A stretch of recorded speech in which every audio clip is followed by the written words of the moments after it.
안녕하세요. 잡초근성 이슈라디오 잡초근성 인사드립니다. 월화수목금 매일 세상 돌아가는 여러가지 이슈들을 열심히 골라서 전달드리는 시간, 오늘은 두 가지 이야기 준비를 해봤습니다.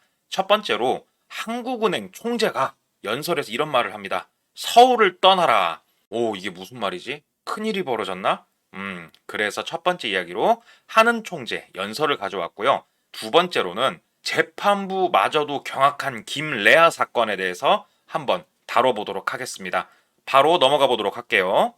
한국은행 총재가 이런 말을 했습니다. 세계가 한국에 찬사를 보내는데 이거는 실상을 몰라서 하는 소리다. 서울을 떠나도록 해야 된다.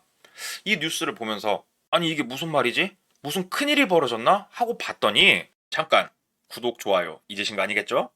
강남 등 서울대 부유한 지역 학생들의 대학 입학 상한선이 필요하다. 세계 지도자들이 이런 거 몰라서 그러는 소리야. 찬사 보내는 건 몰라서 그래. 아니 잠깐만. 한국은행에서 왜 갑자기 교육을 얘기해? 교육부인가? 뭐야 이거 뭔 얘긴데? 하고 조금 더 들여다 봤어요. 서울 부자들은 6세 아이를 이미 대학 입시 학원에 보낸대요. 아직 초등학교도 안 들어간 아이를.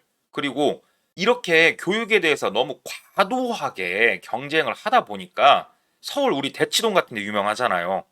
서울 집값과 가계빚을 막 끌어올린다는 거예요. 그런데 이게 비단 서울뿐만이 아니고 교육에 대한 문제는 사회 전방위에 펼쳐져 있기 때문에 아주 이게 문제가 많다. 불평등도 심화시키고 경제를 망치고 있다. 이렇게 얘기를 하는 거예요.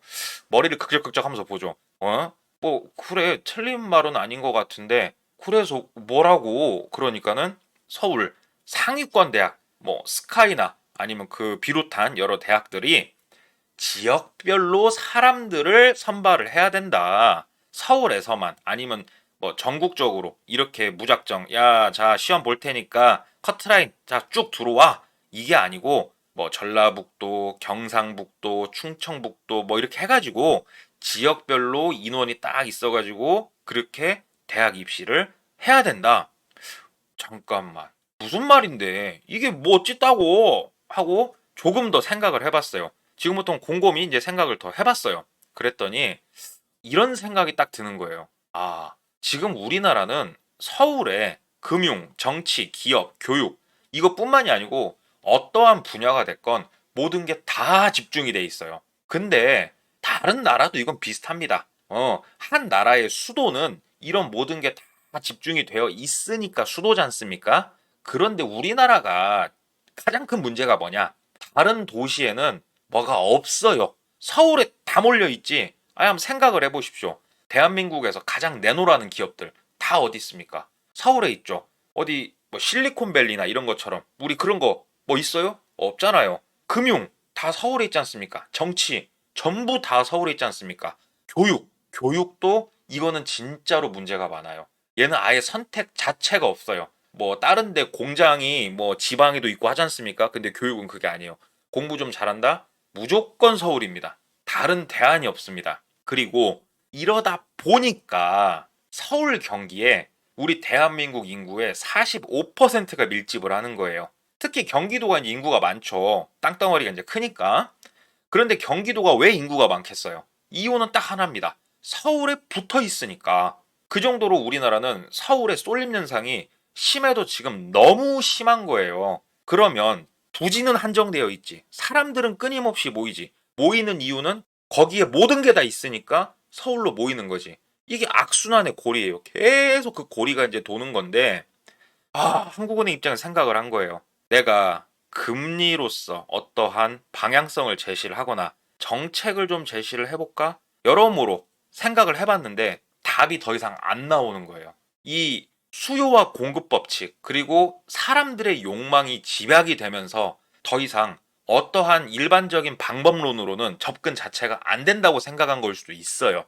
부동산 폭등을 좀 잡으려고 봤더니 단순히 금리를 조정한다던가 아니면은 자 대출 이제 힘들 거예요. 모두 워워 말하는 이거 자체만으로도 더 이상 해결이 안 되는 거라고 생각한 걸 수도 있어요. 한국은행 총재는. 그래서 이 말은 진짜 뜬금없이 교육적인 말을 한국은행에서 그냥 미친 척하고 한 게 아니고 정부에 SOS 신호를 보낸 걸 수도 있어요. 더 이상은 한국은행이나 아니면은 어떠한 뭐 금융적인 접근으로는 해결이 안 난다, 부동산이. 야, 정부, 니들이 먼저 분산 좀 시켜봐. 이거 어떻게 좀 해봐. 우리한테만 맡기지 말고 같이 좀 동참 좀 해줘. 땅값 투기하려고 니네도 머리 그렇게 굴리고 있지 말고 정상적으로 우리 한번 해결해보게. 우리 좀 도와줘. 라고 말하는 일종의 SOS가 아닌가. 저는 이렇게도 한번 생각을 해보는데요. 우리나라는 정말 여러모로 바꿀 건 많아요. 한국은행 총재가 어떻게 보면은 이건 기득권에서는 미친놈이네, 그런 얘기가 나올 수도 있는 발언이었어요. 하지만 이런 부분에 있어서 직접 언급을 했다는 거는 그래도 저는 용기가 있었다. 그래도 틀린 말은 아니었다. 이렇게 생각을 하기에 이 뉴스를 첫 번째 이슈로 제가 가져와 봤고요. 자, 두 번째 이슈입니다. 검찰 이별 통보 여친 흉기 살해 김래아의 무기징역을 구형을 했다. 잠깐만. 정말 이거는 끔찍한 일이죠. 우리가 분노가 치미는 일이고요. 그런데 뉴스까지 이렇게 나올 정도로 뭔가가 있었나 하고 이것도 들여다봤어요. 자, 이 사건이 무슨 사건이냐? 이별을 통보할 것 같으니까 딱 가가지고 여자친구를 잘못되게 만들어 버린 거예요. 그런데 그냥 뭐 한쪽에서 이렇게 한 것도 아니고 여자친구 뭐 어머니 보는 앞에서 그래버리고 여자친구 어머니까지 크게 다치게 만들었대요. 정말 이거는 큰 범죄고 진짜로 끔찍한 일이죠. 그 어찌됐건 잡혀가지고 이제 신문을 했어요.